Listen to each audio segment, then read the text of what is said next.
últimos anos, o Brasil, através das autoridades sanitárias, vem lutando contra a febre aftosa, uma doença que pode representar, inclusive, efeitos na economia.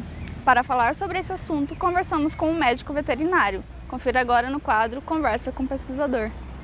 Então, a febre aftosa é uma doença vesicular causada por um vírus, altamente contagiosa. Ela demonstra nos animais o seu aparecimento a partir de aftas, vesículas, feridas em epitélio de mucosa oral, mucosa interdigital, glândula mamária.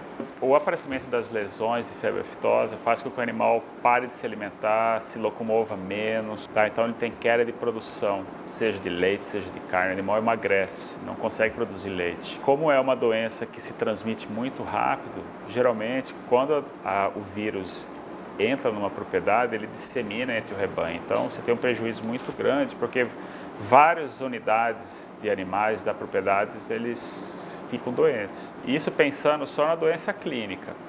Como ele é um vírus que é o principal alvo de controle sanitário de bovino do Brasil, uma propriedade que é acometida pelo vírus da febre aftosa, toda a região ao redor dessa propriedade sofre seus efeitos também.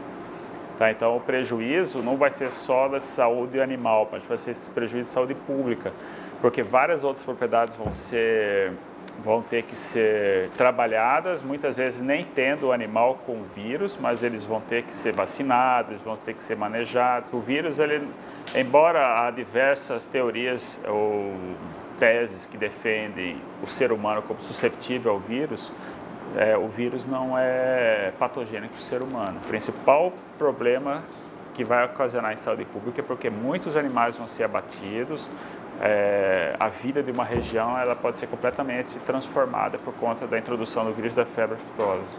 Vamos supor o cenário que o Brasil, por exemplo, ou Mato Grosso acabe com a campanha de vacinação, se encerre. Como fazer para não voltar o vírus da febre aftosa aqui? Então a gente precisa trabalhar barreiras sanitárias. Então, além da vacina, as barreiras onde entram animais no estado, elas devem ser melhoradas e bem trabalhadas. Então, o Serviço Oficial de Defesa em Mato Grosso, que é o INDEA, ele vai precisar montar uma barreira muito forte para que não permita a introdução de animais de fora de Mato Grosso que venham de um local que ainda há vacinação ou principalmente de locais onde há suspeita de ter animais positivos. Então, a vacinação é muito importante, mas não deixar que outros animais provavelmente infectados ou portadores entrem no nosso rebanho é talvez a principal forma de controle da doença. Tem esse primeiro problema mais local, assim, que quando acontece um foco. Então, se acontece um foco numa região, é uma região que tem muito trânsito, tem cidades, imagine que essa região toda vai ter que ser fechada para evitar o trânsito de automóveis, de pessoas, que possibilitam o carregamento, a transmissão do vírus. Então, só aí já dá um impacto para a economia. Agora, imagina o impacto maior de uma região que ela é exportadora e, de repente, ela tem um surto de febre aftosa ali, ela perde o status internacional sanitário e aquela região para de exportar. A campanha de controle e combate à febre aftosa, ela começou a tomar uma força, um plano maior desde 1996.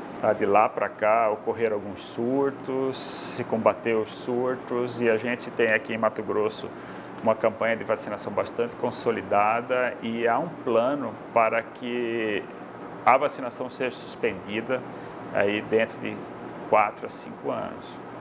Tem um plano, os serviços oficiais estão trabalhando para esse plano. A partir do momento que isso for oficializado, a gente pode considerar que ela foi erradicada do rebanho bovino mato-grossense. Então, dizer que está erradicada do Brasil é uma responsabilidade muito grande para a gente firmar isso, mas está em processo de erradicação.